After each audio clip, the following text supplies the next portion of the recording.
Hi, my name is Haley, and I am a digital artist in Oregon, and I sell my digital art as Procreate stamps, Procreate brushes, SVGs, and different clip art on different platforms like Etsy, Creative Market, Creative Fabrica, Fontsy, and I also am a contributing artist on Cricut. What I like to do is I like to share my drawings in Procreate in order to help others create something that they enjoy making on Procreate themselves. That's why I sell a lot of Procreate art brushes and stamps, just to really support that beginner Procreate artist, or that hobby Procreate artist, or just someone that likes to be creative on Procreate but maybe needs a little bit of a jumping off point on what they want to make in Procreate, because it can be a little daunting. It's a pretty big program. It's for a design program, it's pretty comprehensive with the different things that you can do on it, and it can be a little intimidating for a beginner. So I like to share what I make with others, just so that it makes it just a little bit more easy. It's like it kind of gets their creative juices going without having to feel like a blank slate when they look at that blank canvas on Procreate. So when you open Procreate, you just have your gallery here, and when you want to create a new piece of art, of course, you just hit this plus sign. I like to work in squares. So now I'm just going to briefly demonstrate how you can use Procreate art brushes and stamps to create a really cute art project. In a sense, you can use, when you use Procreate stamps, you can almost treat Procreate like a high-level coloring book, which I love that part. If you love, I mean, I grew up with coloring books, so having a digital coloring book is awesome. If that's how you want to use it. It's a great way to be creative and have fun. So that's kind of what I like to provide with my stamps and my brushes, to make it easy and fun. So here I've placed a little octopus. So now I want to color him in, but I don't want to just color fill him. I want to give him a little bit of dimension.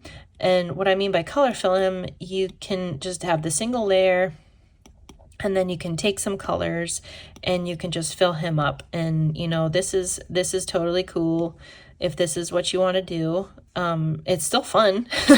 I think that was still fun. But now you have just like this single layer kind of cartoon octopus, which he's cool.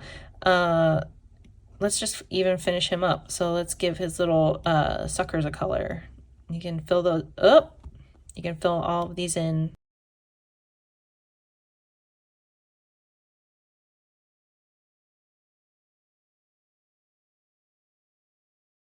Okay, so now we have this just kind of cartoony looking flat octopus, which he's super cute. It's still fun to color fill and treat it like exactly like a coloring book, where you color directly within the lines, and it's still fun and a fun project. And this is one way you could use these stamp brushes and still have a whole lot of fun and create something cute. You can also take these stamp brushes, you can use him as a top layer, and then below him you can fill him in. I'm going to fill him in using my Gouache Essentials, for sale in my Etsy shop if you want to try this art project too. The octopus is also for sale in my Etsy shop. So I'm going to start off using this Gouache round, and I am going to reselect this red color.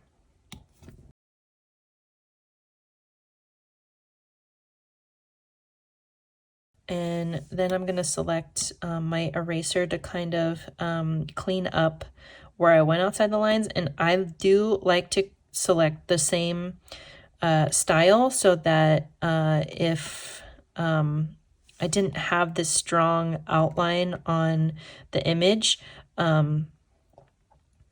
it replicates the textured edge of that original brush that I used to color something in. And I will just make this bigger. I just realized it was teeny tiny. There we go. And so now I have this layer of my octopus. And now I want to add some dimension to this drawing. So I'm going to add a layer above that, and I'm going to turn on my clipping mask. And what this is going to do now that I have a clipping mask, instead of an alpha lock, I have an alpha lock is also a quick method to lock the transparent areas of the layer, so I'm not drawing outside of that colored area. But the clipping mask gives me a little more control over keeping this layer as it is, and then changing up what happens on top of that. The clipping mask applies changes to a single layer and it affects only that layer. And it will only appear in the shape of the layer directly beneath it. So it's going to only be in this shape. So now I'm going to choose a different color. So what I like to do when I'm adding dimension is I like to do my base color first, and then I'll do a deeper tone and then a lighter tone to overlay. So I don't have a deeper tone of this red here right now, so I'm actually going to go to my color selector here, the disc to be exact, and then kind of find a darker color that I like within that, kind of a deeper rose-ish color. And I want to create dimension, so I'm going to use my Gouache dry brush, and depending on how this kind of places itself, I might go to my small one just to kind of control a smaller area and give dimension to a smaller area of these tentacles here and the edge of his little face here. So we can kind of replicate like a shadow almost. So there is some dimension there, but of course, it still looks a little flat. So now we can change the opacity, and it's adding even more dimension there. And now we can also change the blend mode. I do like this multiply option. Color burn is a little in your face. And you can just kind of scroll through these to see what you like. And darker color is also one that I use a lot. And darker color, those are kind of similar. And then multiply. So we're just going to multiply that one. And I'm going to add another layer on top of that. I'm going to turn that clipping mask on again, and it's going to keep clipping to this one here. So I'm going to choose a lighter color from my palette. I think I'm going to choose this one. I'm going to go with the larger Gouache brush, and I am going to add a little bit more dimension through areas that may be highlighted on his little tentacles and his face, to add that dimension. So I'm going to turn down the opacity again, and I'm going to see what an overlay looks like. And you can turn that up and down, and it just kind of adds a bit more dimension to your drawing. And you can even go into these layers, get your eraser tool going, and you can use that same brush that you were using and add even more dimension. Take away some of what you painted so that it kind of blends even better into your drawing, because it adds that negative space to that paint, that brush stroke that you had made. So now you've got your different layers beneath your main stamp that you placed down. And we're going to color in his tentacles first. So I'm going to add a layer below my base color, just so that I don't accidentally go over that one. We're going to see if I need to erase right here. Oh, I'm erasing too much. Just get my gouache round and erase right through there. And you can even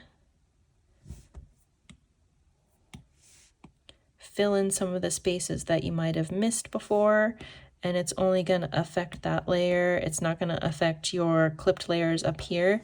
You can kind of fill it in if you were a little loosey-goosey and you didn't fill in everything.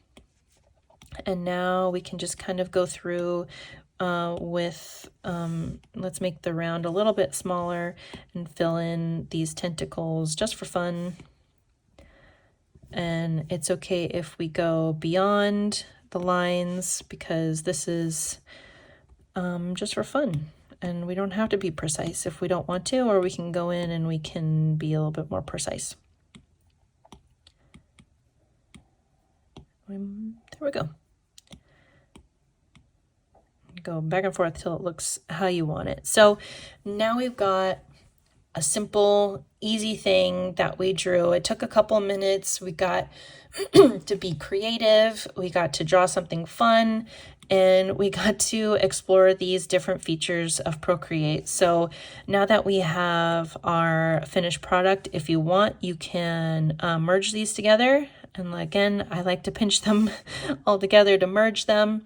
And then you've got two different versions of ways you can use these Procreate stamps and brushes. And you can kind of see where you can add dimension, or you can leave something flat just to still have fun.